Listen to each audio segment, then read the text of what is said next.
Bem-vindos à Justiça Cega, eu sou o Luís Soares e no programa de hoje eu e o Luís Rosa promovemos um debate entre os candidatos a bastonário da Ordem dos Advogados. A primeira volta está marcada para os dias 18 e 19 de março, a segunda acontece a 31 de março, eleições antecipadas pela atual bastonária e recandidata devido à entrada em vigor dos novos estatutos que criam novos órgãos de estrutura. E são 4 os candidatos, 3 deles já presentes aqui em estúdio. Para já o Ricardo Serrano Vieira está atrasado, mas vai chegar entretanto. Estão já aqui em estúdio a atual bastonária Fernanda Almeida Pinheiro, também João Massano e José Costa Pinto. Bem-vindos a todos a Justiça Cega, mas primeiro, Luís Rosa, vamos explicar rapidamente aos nossos ouvintes como vai ficar organizado este debate. Bem, é muito simples. Vamos ter cerca de 40 minutos de debate com 2 partes claramente distintas. A primeira parte será dedicada à reforma da Justiça.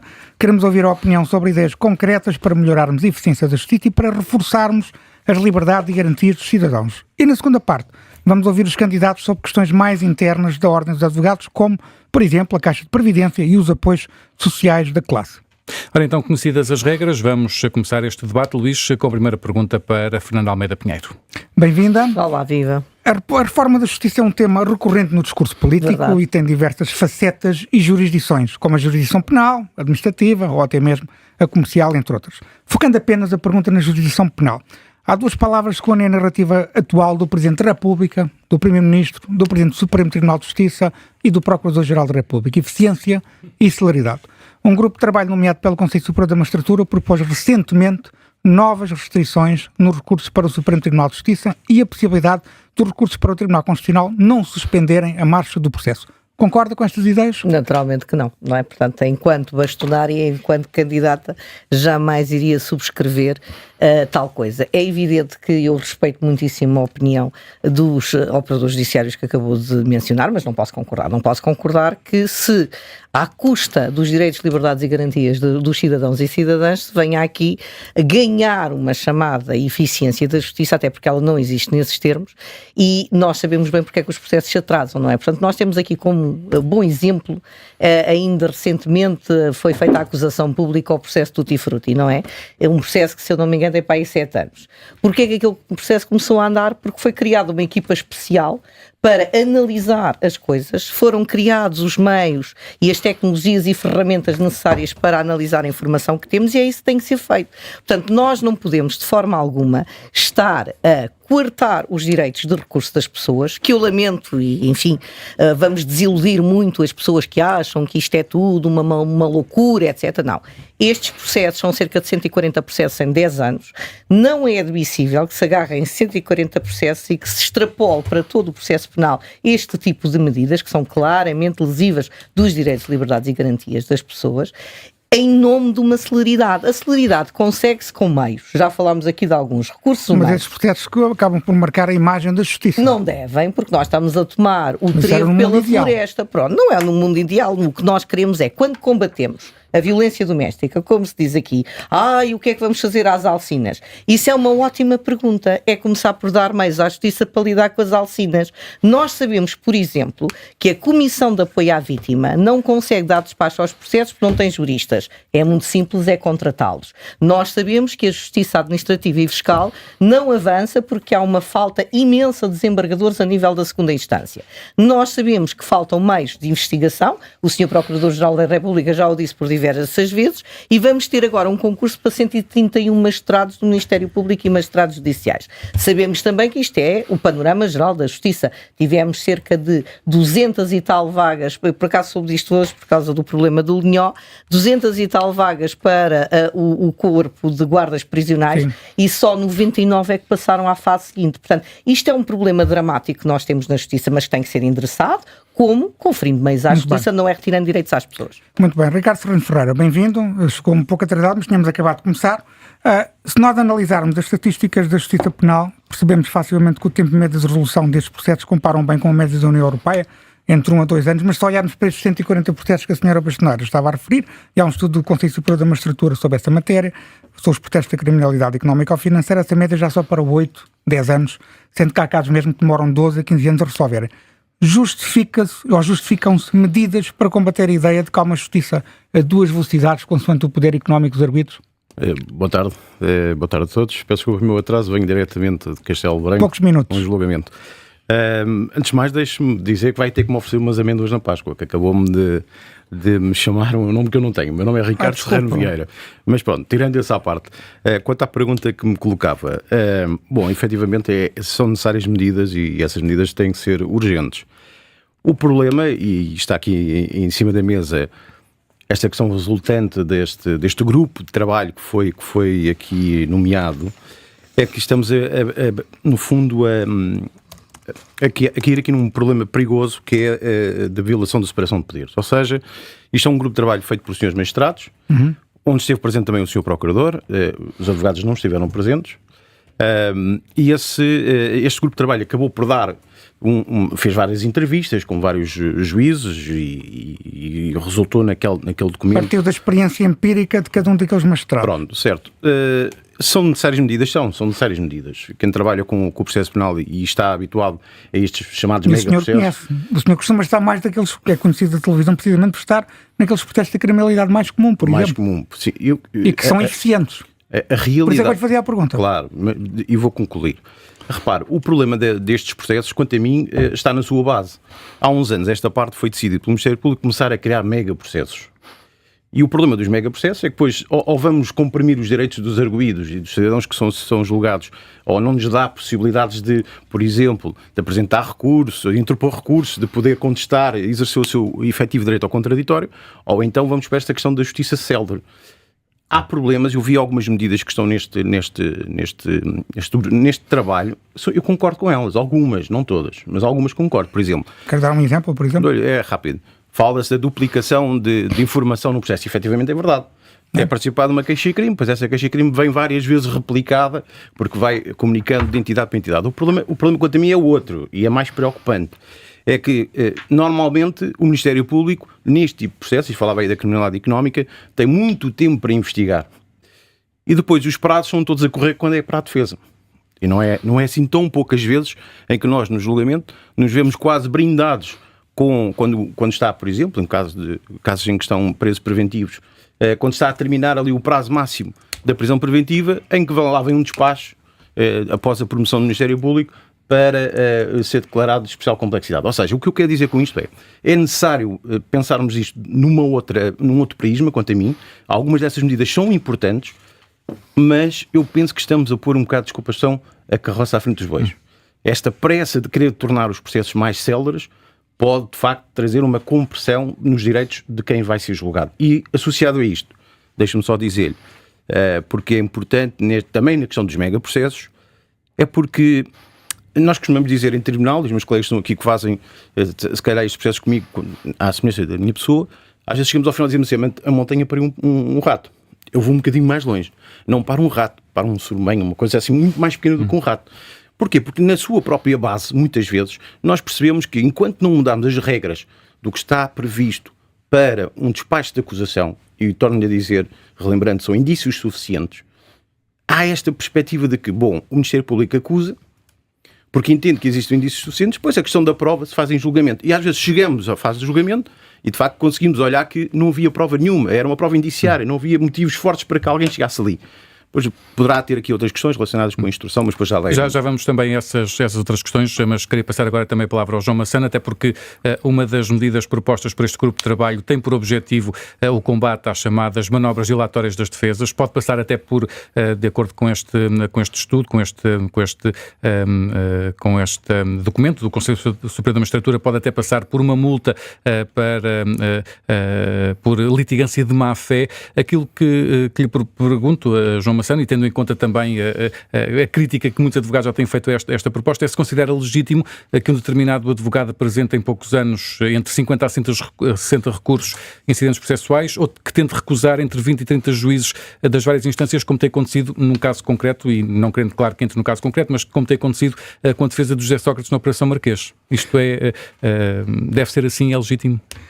Eu diria que o problema deste grupo de trabalho, e que está, no fundo, consubstanciado no que acabou de dizer, é que estamos perante um grupo de trabalho parcial, que não vê e que não teve em conta os direitos dos cidadãos representados pela Ordem dos Advogados, que não esteve presente, o que é, de facto, algo que é de salientar e que prejudica as garantias da defesa. Relativamente ao caso que referiu, qual é que é o grande risco de fazer legislação com base em casos concretos? É que nós estamos a pensar no caso Sócrates, na Operação Marquês. Ora, estar a fazer uma norma que se vai aplicar a todos os processos, com base num único processo, sem saber se isso é um problema nos outros processos, parece-me completamente errado. Completamente errado. Mas há outros processos com o mesmo problema. Mas repare, nós estamos a falar, isto vai ser aplicado em todo o processo penal, a ser assim. Ou seja, o que nós temos que pensar é que nós... É que aquela discrepância do tempo médio de resolução não se deve só ao Ministério Público. Não se deve a culpa não é só do Ministério Público. Também há no recurso. A doutora Fernanda, como é óbvio, a doutora Fernanda falou no caso do Tutti Frutti que ainda não teve, ainda só esteve na acusação e que é culpa do Ministério Público. Agora, quando nós temos uma reforma que se quer fazer só com base em juízes e procuradores, é óbvio que é parcial. E é virada só para um lado. É para que tudo corra o mais rápido possível. É que nós no passado já vimos isto. Esta facilitação de uma tendência securitária pode levar a situações muito complicadas. Eu não estou a dizer que concordo com a estratégia processual dos colegas, mas não é isso que está em causa aqui. O que está em causa é que nós estamos a querer legislar com base num caso concreto para todos os casos. Nós temos é que nos perguntar, e eu posso falar de um caso que eu tenho, em abstrato, obviamente, em que nós temos uma fase de instrução que já dura há 4 anos e nós tivemos, no mesmo altura em que aconteceram os factos que estão aqui, tivemos a situação do Tony Carreira, a triste situação da filha do Tony Carreira, em que já acabou quase tudo, não é? E eu ainda estou na instrução. O que nós temos que perguntar é porque é que há processos que andam mais depressa e outros que andam muito mais devagar. E aí, se calhar, a culpa não é dos advogados como pretendem fazer crer com estas medidas. É que nós temos que nos perguntar o que é que leva ao juiz que tem um processo ligado à família Carreira a andar um bocadinho mais depressa e o outro tem ligado ao senhor Zé Manel e não anda tão depressa. Esta é que é a grande questão. É que nós, por muito que nós queiramos, a justiça não é igual para todos. A justiça não é igual para todos. Mas a questão é exatamente essa, é como é que conseguimos uma justiça que seja igual para todos. Olha, eu estava aqui a ver uma questão que está que até está num excelente trabalho que vocês fizeram, que é os prazos processuais são para reduzir. Mas vão reduzir os prazos processuais às únicas pessoas que já os cumprem? Essa é que é a questão. Vão dispensar, por exemplo, prazos para o Ministério Público, nomeadamente os parceiros. Está bem, mas e os juízes? A questão aqui é que muitas vezes as coisas param nos juízes também. E porquê é que não temos todos prazos? Mas defende prazos para os juízes e para o Ministério Público? Eu defendo prazos para toda a gente, porque quer dizer, se nós advogados vamos ser castigados com prazos e ainda nos querem tirar mais, é que nós trabalhamos muito, em muitos prazos sequenciais. E o que nós temos que perguntar é, vamos tirar os prazos? Vamos impor prazos a quem já os tem? Ora, se calhar não é aí que está o problema, porque reparem, uma decisão judicial pode demorar anos. Nós temos processos conclusos para decisão, para sentença, que demoram 2 anos. Isto é admissível. Mas não digo que a culpa seja só dos juízes. E por isso, aqui na reforma que se pretende, há situações para melhorar o trabalho dos juízes, que são os grupos de apoio, os assessores, a tecnologia, a utilização da inteligência artificial e sim... A digitalização, por exemplo. Repare, é que estar a querer atirar tudo para cima de nós, advogados, é muito oneroso para nós e para o cidadão, porque nós é que estamos na primeira linha de defesa do cidadão. E repare, é só para concluir, peço desculpa, mas o que eu entendo aqui, que é muito importante, é nós temos que perceber que a nossa posição é de defesa do cidadão. Nós não nos estamos a defender a nós próprios. Portanto, nós verdadeiramente queremos que a justiça e o processo estejam justos para todos. E não é porque alguém é pobre ou rico que tem uma velocidade diferente. E isso é que nós temos que ponderar. José Costa Pinto, outra das propostas deste grupo de trabalho passa por tornar excepcional a produção de prova durante a fase de instrução, a dar também mais poderes aos juízes de julgamento para conduzir as audiências. Concorda com essas propostas ou vê também nelas um ataque aos direitos de defesa por parte dos advogados? Muito obrigado pela pergunta, pelo convite. É um gosto estar aqui com todos.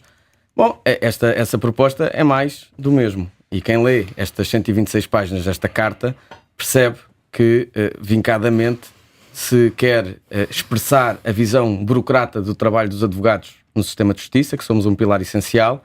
Queremos sempre acelerar a justiça da mesma forma, que é retirando direitos, liberdades e garantias e restringindo direitos fundamentais aos cidadãos e retirando meios processuais e tirando espaço de atuação aos únicos agentes processuais que têm efetivamente prazos para cumprir, que são os advogados, sem que haja um mínimo sinal ou compromisso das magistraturas de também evoluírem para aquilo que podem fazer para a celeridade da justiça. Repare, isto não me surpreende, porque quando vemos a constituição do grupo de trabalho e nos perguntamos se é possível discutir o tema da celeridade da justiça sem advogados, a resposta, pelas propostas que são apresentadas, é muito clara e é não. De resto, o José no seu programa propõe um congresso de justiça promovido pela Ordem. Isso seria uma forma também de colocar os advogados na linha da frente desta discussão? Isso parece-me essencial.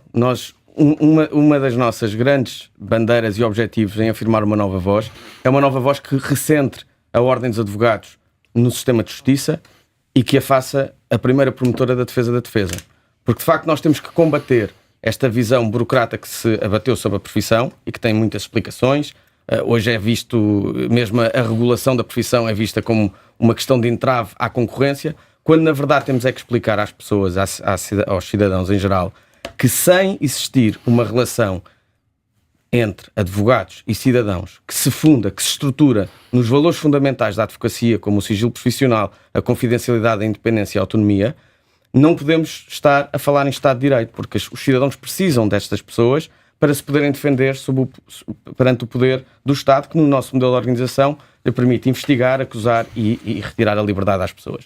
E isso é absolutamente essencial, que a Ordem seja a primeira promotora desse debate, e para isso precisa estar no centro da Justiça. E a ideia do Congresso da Justiça, que foi feito há 2 décadas, também a partir da Ordem dos Advogados, é algo que queremos deixar como contributo para a classe e para o sistema de justiça do nosso país. Porque, e deixe-me só terminar, viver num Estado de Direito é uma conquista que nós recebemos e herdamos e que todos os dias temos que lutar para deixar aos nossos filhos também. E, portanto, é essencial que as pessoas percebam que sem advogados não há justiça e sem justiça não há Estado de Direito e que para isso é essencial que as prerrogativas dos advogados no exercício da sua função, que são estabelecidas não a favor dos advogados, como às vezes quer fazer crer, mas a favor dos cidadãos, porque sem elas eles não podem ter a defesa adequada para que vamos falar agora do reforço das liberdades e garantias. E alterando aqui a ordem das perguntas, João Massano, comece por si.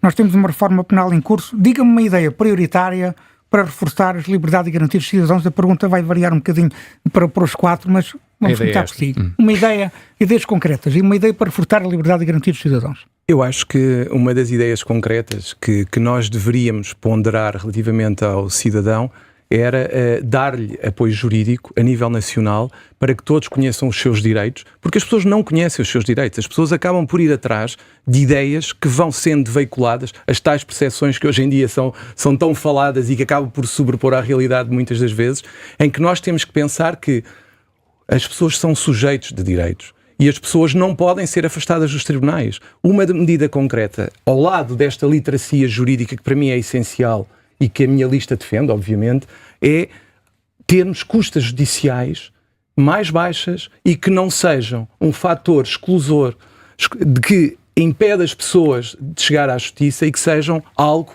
que seja escalonado consoante os rendimentos que as pessoas têm. Ou seja, nós defendemos que exista um escalonar de acordo com os rendimentos nas custas judiciais. De IRS, mas exatamente. E é a única forma, porque se nós continuarmos a ter estes valores proibitivos e se dissermos às pessoas que vão ter que pagar os valores de custas judiciais que se exigem hoje em dia e ainda por cima não têm a certeza que vão ganhar e ainda têm que pagar ao advogado, como é óbvio, vão dizer, eu não vou fazer nada, vou ficar quieto. Essa é uma das razões da discrepância do acesso ao direito. Exatamente. É que nestes processos de criminalidade como muitas vezes as pessoas não têm dinheiro para recorrer. Mas repare...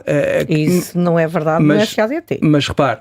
Não, às vezes acontece. Não. Sempre garantido o direito de recurso. Quando existe apoio judicial... Não é isso, para ir ao Tribunal Constitucional. Não é isso que está em causa. Sim, sempre. Até ao trabalho...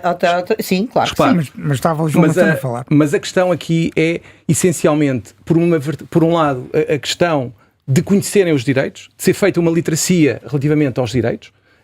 É impossível ter uma sociedade mais justa se as pessoas não conhecerem os seus direitos e não respeitarem os direitos dos outros. E isso só se consegue com literacia, obviamente. E, por outro lado, acabar com este obstáculo tremendo à justiça que é o valor das custas de justiça. Isto é uma vergonha. Baixar as custas judiciais. Repare, deixe-me só dizer o seguinte, é que nós estamos a tratar a justiça como um serviço de segunda. Ou seja, há direitos constitucionais, constitucionalmente protegidos, mas há uns que são mais protegidos do que outros. Ou seja, a educação e a saúde têm uma proteção muito superior, porque de facto é mais fácil o acesso. A justiça parece que é um direito constitucional de segunda menor. E isso é algo que nós não concordamos. Uma ideia concreta, Fernando Almeida Pinheiro. Bom, eu acho que isto tem que ser visto, e do ponto de vista dos arguidos, ainda há pouco estava a dizer isso em relação ao sistema de acesso ao direito e aos tribunais, o problema realmente tem a ver com o acesso ao benefício, não é? Há muita gente que fica de fora do benefício, e aí tem razão, e faz sentido esta questão escalonada, que aliás não é nova, isso já foi discutido com o governo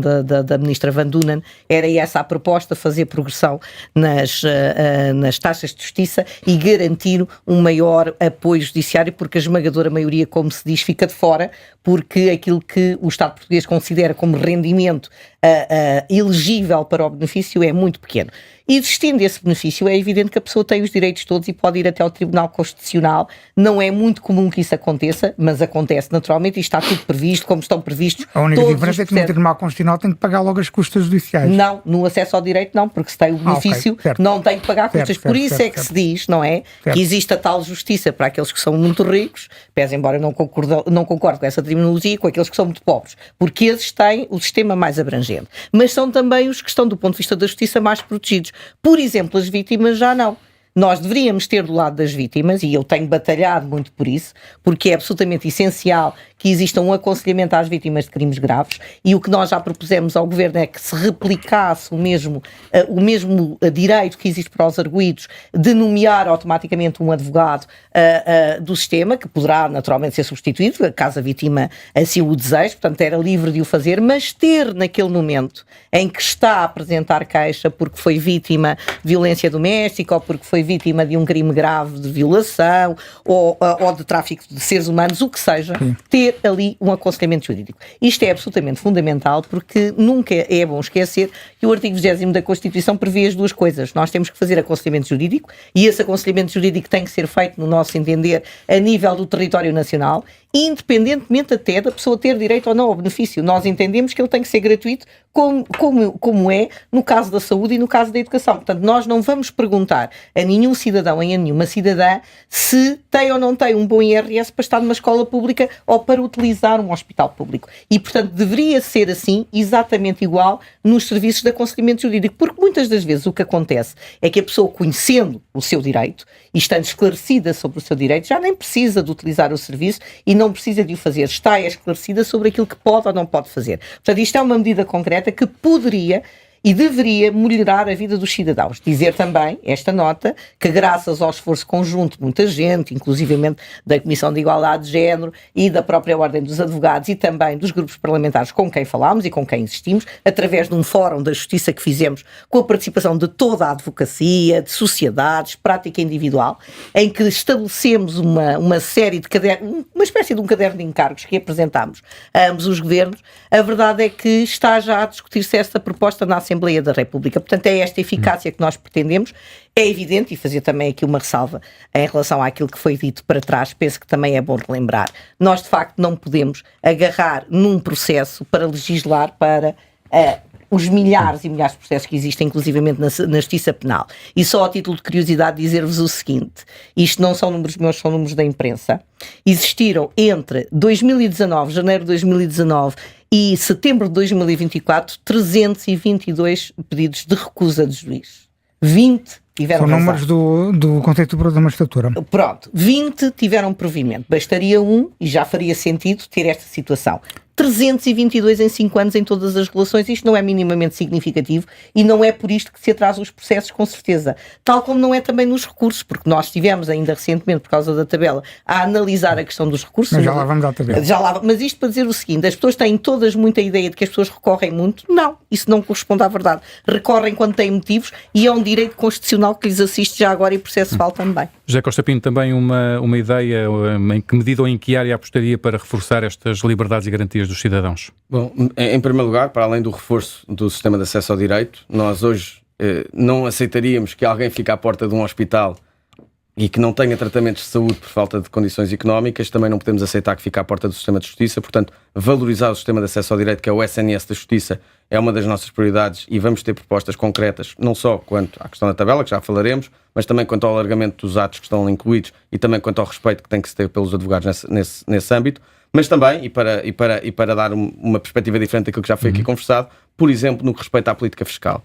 nós temos que explicar à sociedade que se administra a justiça não só em sede judicial, mas também fora dos tribunais. Nos nossos escritórios nós também administramos a justiça. Uma boa consulta, um bom contrato evita a utilização de recursos do Estado em tribunal, porque aí se pode prever, pode esclarecer os cidadãos dos seus direitos, pode-se prever as situações que podem correr mal na execução de um contrato. Isso é administrar a justiça. Mas se nós olharmos, por exemplo, para a política fiscal, apesar de vivermos num Estado de Direito e queremos assumir isso como um elemento essencial da nossa sociedade, vemos que os serviços jurídicos dos advogados têm uma taxa de IVA de 23% e não de um produto essencial de 6%. Essa é uma medida muito concreta pela qual nos bateremos. Assim como, por exemplo, a relevância fiscal das despesas que os cidadãos têm com os advogados.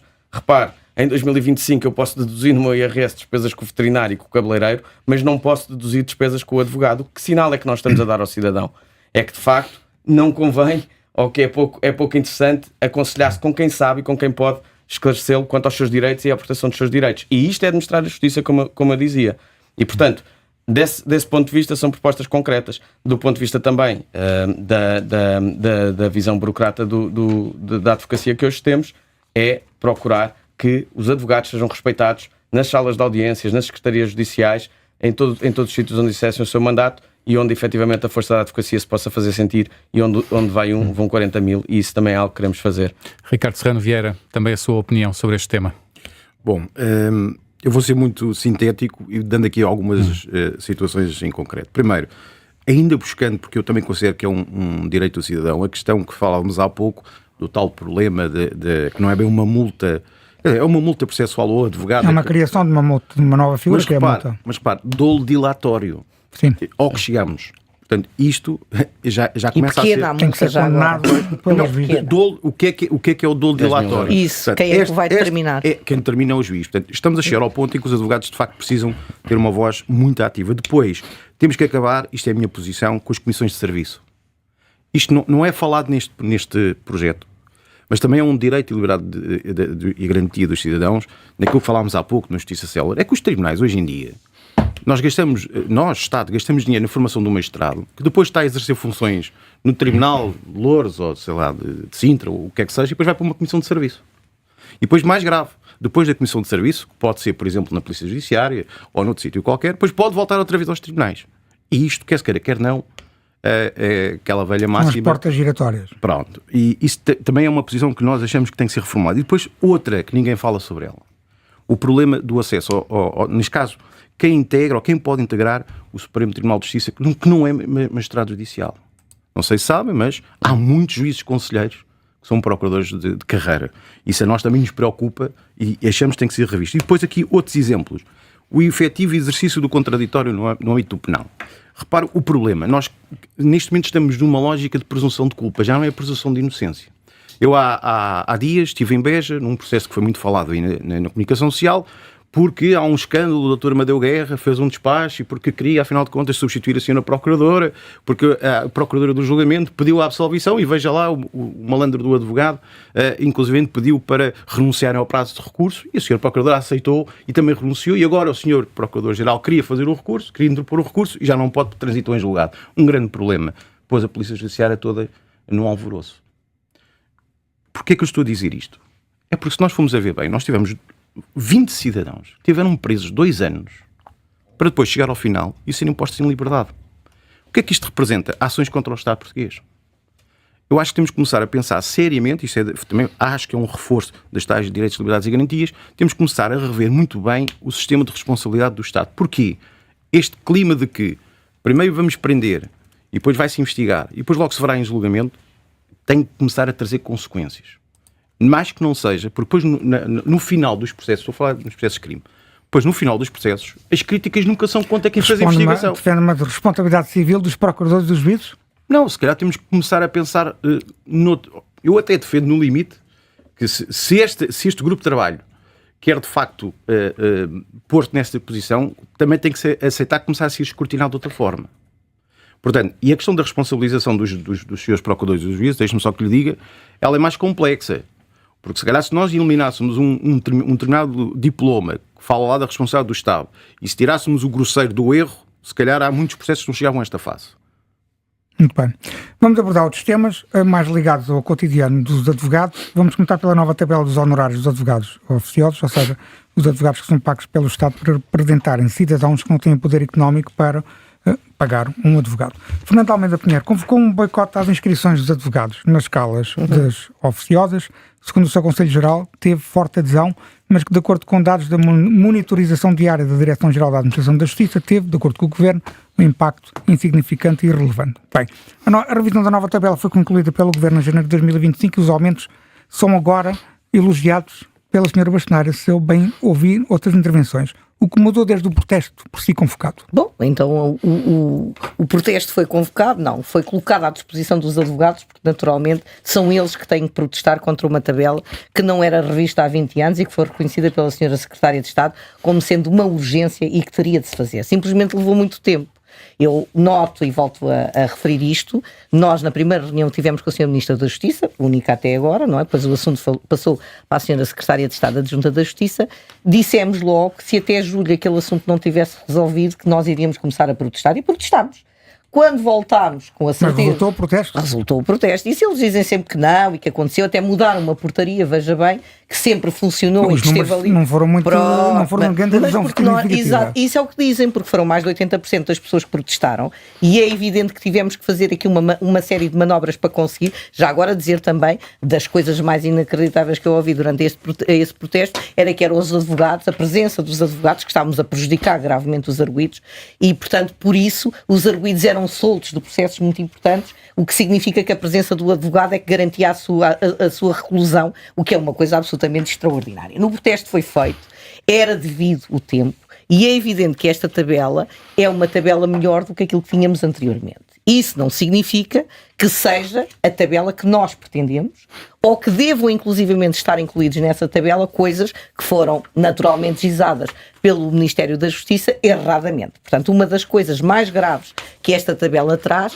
é a presunção do Ministério da Justiça de que todos os processos de família e menores se resolvem, família e crianças, como agora se designa, se resolvem sem trabalho nenhum por parte dos advogados na primeira conferência de pais ou na primeira conferência de interessados ou o que seja, e portanto se não vão para julgamento recebem menos do que aquilo que receberíamos se fôssemos para julgamento. Ora, isto é uma clara contradição daquilo que é a determinação da lei, que pede inclusivamente para que exista essa tentativa de conciliação. É evidente que há um esforço enorme feito por advogados, magistrados e magistrados judiciais para que isso aconteça.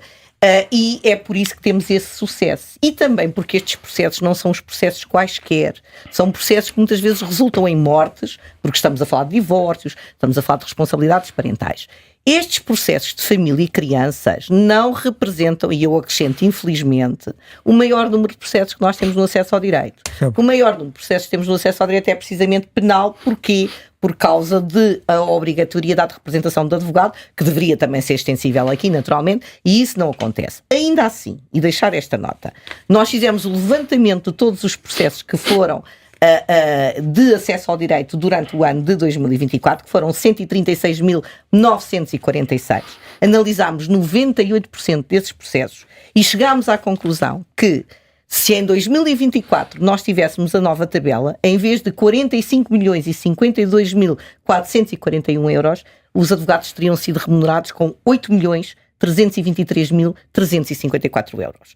É evidente que aquilo que foi aqui, a opção que foi tomada pela Ordem, foi realmente dizer que aquilo era absolutamente inadmissível e que não aceitaríamos nunca que descessem valores de processo, até porque a tabela tinha 20 anos.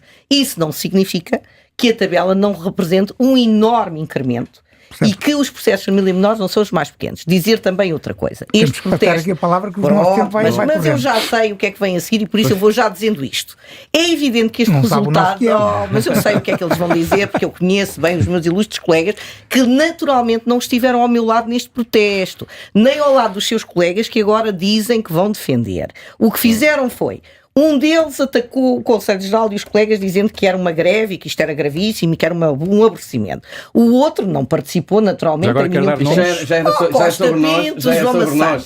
E o doutor Ricardo Serrano, naturalmente, que remeteu-se ao silêncio. Mas portanto, estas pessoas greve. que agora se mostram muito preocupadas com os colegas do acesso ao direito, mas que durante 20 anos nada fizeram, e no momento em que o Conselho Geral, 2 anos após tomar posse, consegue meter um governo a negociar e a falar connosco sobre estes temas, fizemos aquilo que fazemos. Portanto, ou seja, esta preocupação é sempre pífia e é muito fácil criticar quem trabalha. Vamos dar aqui direito de resposta. Ora, naturalmente, é para isso que estamos cá. Vai já responder a esta questão, mas deixe-me colocar outro assunto e pode responder à mesma, à senhora bastoneira Fernanda Almeida Pinheiro. Estas eleições antecipadas nascem de um novo Estatuto de Ordens de Advogados, que deve ser adaptado por via da reforma das ordens profissionais iniciada pelo governo anterior. Muitos advogados têm contestado o facto de ter sido criado um novo órgão, o Conselho de Supervisão, que vai zelar pela legalidade da atividade exercida pelos órgãos de ordens de advogados e que é composto por uma maioria de não advogados. E até o Presidente tem que ser não advogado. Foi mesmo para certificar que os advogados estavam bem controlados. A minha pergunta é simples. Por que razão os advogados podem estar no Conselho Superior do Ministério Público e Conselho Superior da Magistratura, como estão desde há muitos anos, mas o inverso não pode acontecer? Mas não estão em maioria. Não são a maioria, não. Os órgãos disciplinares da Ordem, o Conselho de Deontologia, também vai passar a ter não advogados. Aquilo que eu critico fortemente é um órgão que é composto maioritariamente por não advogados e cujo presidente tem que ser não advogado e que vem zelar pela legalidade. Isso não existe paralelo, não existe paralelo nas magistraturas. Deixe-me dizer-lhe que relativamente ao sistema de acesso ao direito, que eu considero ser o SNS da Justiça, aquilo que infelizmente acabou por acontecer foi de facto não termos uma tabela atualizada há 20 anos e acabámos por ter uma tabela que vai tirar rendimento aos advogados. E isto vai ser uma questão matemática e no final do ano os advogados vão fazer as contas e vão perceber que o que eu estou aqui a dizer é verdade. E isto infelizmente é o resultado de uma estratégia negocial que foi incoerente naquilo que era a afirmação do valor da advocacia para a sociedade e para a concretização deste SNS da Justiça, porque infelizmente, ao mesmo tempo que nós estávamos a ter um diálogo com o Governo relativamente à atualização da tabela, estávamos a ter outros diálogos onde aceitámos remunerações muitíssimo baixas para os advogados. Doutor, e onde é que estava a sua voz nessa altura? Eu não interrompi, Sra. Bastonária, deixe-me vai 40 mil. Deixe-me terminar, exatamente. Era para dizer, afinal, o que é que fez para estar ao lado da sua ordem. Connosco vai ser onde vai vão 40 mil. Depende. Mas até agora não foi. E agora o que vimos foi, efetivamente, um protocolo que foi celebrado em março e que depois veio a público um bocadinho mais tarde, mas onde, efetivamente, a ordem foi cúmplice de uma visão empobrecida da advocacia e onde efetivamente aceitou valores muitíssimo baixos, indignos mesmo para aquilo que são a função do advogado na sociedade. E isso depois compromete todo o resto daquilo que nós fazemos com o Estado como interlocutor. Porque muito daquilo que é preciso fazer pela advocacia passa, obviamente, pelo Poder Executivo e pelo Poder Legislativo. E, portanto, ter uma voz credível, uma voz coerente e uma voz que consiga ter uma atuação que seja sempre na defesa dos direitos dos advogados e da valorização do papel do advogado é absolutamente essencial. Porque isto de termos uma justiça, termos um Estado de Direito, que é uma conquista, como há pouco dizia, tem um preço. E não podem continuar a ser os advogados a pagar e comigo como bastonário seguramente não serão. João Maçã, a Caixa de Previdência e também os apoios sociais dos advogados tem sido também um tema muito discutido nesta campanha, tendo em conta que a advocacia é uma profissão liberal e que a Caixa de Previdência não faz parte da Ordem dos Advogados e que o poder de decisão reside no Governo ou no Parlamento, que tipo de apoios sociais podem os candidatos, e nomeadamente o João Maçã, prometer neste sentido? Permite-me só falar de algo que foi dito anteriormente. Muito rapidamente, eu queria só dizer o seguinte, nós não podemos deixar de refletir sobre o facto de a Ordem dos Advogados ter dito que tinha participado em negociações e a senhora Secretária de Estado ter vindo dizer publicamente que não houve quaisquer negociações com a Ordem dos Advogados. Antes chegou ali e pôs a tabela logo. Senhora Bastonária, deixe falar as pessoas, eu sei que está habituada a falar por cima de todos para que ninguém possa expressar. Temos que ser aqui todos muito limpinhos e vamos deixar ouvir João Maçã. Posso? Pode, permite-me. Dispensa o seu ar maternalista. Sim. Queria só dizer o seguinte, é que isto é um hábito que já vem de trás. Vamos seguir, João Maçã.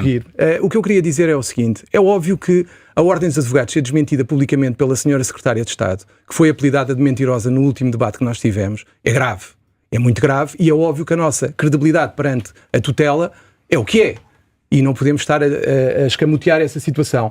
Relativamente à questão das eleições antecipadas, também muito rapidamente, não podemos esquecer que a razão que foi invocada foi a questão de ter que existir um novo órgão, que era o Conselho de Supervisão. Esse órgão foi designado pela senhora bastonária, portanto não havia razão para a convocação das eleições antecipadas. Além do mais, no último debate também foi dito que havia uma crise na Ordem dos Advogados, que havia muita contestação e que por isso também se convocaram as eleições. Ora, isto não é o pântano do engenheiro Guterres, porque se fosse assim, o doutor Menezes Leitão também teria tido que convocar eleições várias vezes, porque ele foi muito atacado. E a crise não é a justificação para a realização de eleições na Ordem dos Advogados. Nós temos um estatuto. Essa é a primeira. Eu sei que as pessoas estão muito agarradas ao lugar. Estamos a falar de um lugar que vale mais de 300 mil euros em 3 anos, com subsídio de reintegração, eu percebo isso. Mas isso não é suficiente para tudo o que se faz. Se eu estou a colocar o meu lugar à disposição é porque não estou nada agarrado ao lugar. Eu posso perder as eleições, É óbvio que convocar eleições em período natalício não é propriamente a melhor forma de o fazer. Tinha um apoio avassalador de tanta gente. Que dificuldade é que teve de concorrer? Quando eu puder falar, estamos quase a terminar o nosso debate e, portanto, temos que ir direto ao assunto. Deixa-me não, mas é isso que eu quero agora falar. O João Massano defende. Deixa-me colocar a pergunta, Fernanda. O João Massano defende a possibilidade de uma terceira via entre a Caixa de Previdência Social. Posso só dizer algo sobre isso? Quero, sim, e gostava de agradeço a moderação da doutora Fernanda, mas prefiro a vossa. Vamos a isto. O que eu quero dizer e o que nós temos vindo a defender é que este cenário redutor não serve os advogados. Em primeiro lugar, é óbvio que nós respeitamos a liberdade de opção. Nós respeitamos a liberdade de opção. A questão não é competência nossa, como eu já disse várias vezes e a nossa lista sabe perfeitamente, é competência do Governo e da Assembleia da República. Primeiro ponto. Segundo ponto, nós achamos que somos um grupo relativamente pequeno. Somos 35 mil ou um pouco mais. E temos que ponderar que, na nossa opinião, nem a CEPAS nem a Segurança Social são adequadas para nós. Nós temos que ponderar uma terceira via. O que nós entendemos é que há que identificar claramente as eventualidades que preocupam os advogados e criar soluções próprias. Porque é que nós não podemos criar soluções próprias para cada uma das eventualidades? Seja na CEPAS, a CEPAS 2, a nova CEPAS, o que for. Eu não sei. Agora, o que eu acho é que nós temos que arranjar soluções criativas e alternativas ao que temos. A Segurança Social também não vai resolver o nosso problema. Nem a CEPAS que existe. O que existe atualmente não resolve o nosso problema. E por isso é que nós... Deixe-me só passar a palavra ao Ricardo primeiro, porque estamos quase a ficar sem tempo. Depois, se der 30 segundos, passo a palavra ao José. Ricardo, também sobre este tema, que medidas é que tem... Eu vou tentar ser mais rápido. Sim, por favor. E concretizando sistema de acesso ao direito. Renegociar a atualização da tabela dos honorários, criar um mecanismo de pagamento automático aos advogados dentro do sistema de acesso ao direito, expandir o elenco de procedimentos na tabela de honorários. No nosso programa falamos de vários casos em que isso é possível. Um exemplo prático que nós achamos que é crucial, que é passar a existir advogados no sistema de acesso ao direito a serem nomeados para o processo de execução de penas. Isto é uma... Doutor, vão continuar, é previsto na tabela. Deixa ler, Ricardo, Fernanda, por favor. Eu peço imensa desculpa, eu começo a ter alguma dificuldade. Eu também tenho alguma dificuldade, que as pessoas falem de coisas que não têm noção de que estão a dizer. A única pessoa que não tem noção aqui é aquela que escreve. Hoje é terça-feira, não é? Hoje temos uma posição diferente. À segunda, a senhora tem outra. É verdade. É exato, e a quarta será outra. A quarta será outra. Mas isto é documentado, não sei o que estou só a dizer. Isto é dizer que a portaria é uma excelente vitória e depois quando os comentários começam a ser negativos é que se vai pensar outra vez e vai ser afinal nós temos um retrocesso. É só acrescentar uma coisa. Mas nós só acabar, deixa só dizer isto. Expandir a redução. Meus senhores, vamos deixar, por favor, Fernanda, vamos deixar, por favor, vamos deixar, por favor, o Ricardo concluir. Fernanda, por favor, estamos quase a acabar o tempo. Vamos deixar o Ricardo concluir. Por isso é que o Ricardo, noutras situações, esteve calado. É porque às vezes falar desta maneira é impossível, ainda para mais numa casa que sequer é da liberdade, onde nós temos que respeitar a liberdade de opinião. Nós quando falamos temos de trazer ideias concretas e sabemos o que é que estamos a dizer. E isso está previsto na tabela. Aliás, o doutor traz uma Estamos a acabar o nosso tempo. Fernanda, peço desculpa, deixa acabar com o Ricardo. No âmbito da Caixa de Previdência, achamos que deve estar em causa, portanto, deixámos o rendimento presumido, aceitamos que se possa escolher entre a Caixa de Providência e, eventualmente, a Segurança Social. Achamos também que se deve de implementar escalões progressivos, eliminar os primeiros 3 escalões para advogados estagiários. Que não existem, é opcional. Era tão bom que a gente conhecesse aquilo que tem dentro de casa, era tão bom que as pessoas aprendessem a viver a democracia e a serem... e a darem-se ao respeito. Não pode estar aqui a passar informação que não corresponde à realidade. A única informação que é passada, que não é a realidade, é a sua. A única que é passada e que não é que corresponde à realidade e já desmentida por várias pessoas é a que vem do atual Conselho Geral. Aliás, eu acho engraçado, e há uma coisa que a minha profissão me traz e eu adoro, que é poder estar nos tribunais espalhados por todo este país. E eu não tenho dúvidas nenhumas, que os advogados em Portugal sentem-se traídos, enganados, desiludidos com este bastonário. Estamos mesmo a terminar o tempo, 20 segundos para o José. Não, e sentem-se porque, obviamente, até as várias posições que já houve por parte do Conselho Geral relativamente à tabela, acho que explicam bem isto. Mas dizer também que falta, de facto, uma nova voz que faça com que a ordem possa ser consequente na representação dos seus associados. Reparem uma coisa, nós tivemos a alteração dos estatutos, a alteração da lei dos atos próprios, a alteração da lei das associações públicas profissionais. Já estava aprovada quando eu tomei posse. A ordem não conseguiu ser ouvida e não conseguiu ser tida nem achada em nada. Só que o Soutor foi à Assembleia Geral e depois não esteve ao lado da ordem. Eu estou a falar, isso não é verdade. Olha, onde eu não estive, sabe onde é que eu não estive? Não estive na cadeira de bastonário. Porque se estivesse, nada disto tinha acontecido. Soutor, é que se eu estivesse na cadeira de bastonário, nada disto tinha acontecido. Foi ordenado eu vou pela ter que Assembleia desligar Geral. o microfone porque estamos mesmo a acabar o tempo. Mais 10 segundos, José, só para concluir a sua ideia. A verdade é esta, é que hoje temos uma ordem dividida, temos uma ordem desprestigiada e temos uma ordem inconsequente para representar os seus associados. Fica essa ideia. Uma nova voz. Percebemos que estão divididos em relação a esta questão, mas estão unidos contra as propostas, nomeadamente do Conselho Superior da Magistratura. Muito obrigado, José Costa Pinto, Fernanda de Almeida Pinheiro, Ricardo Serrano Vieira e João Massano por terem vindo à Justiça Cega. Eu e o Luís Rosa estamos de regresso na próxima semana. Até para a semana. Até para a semana.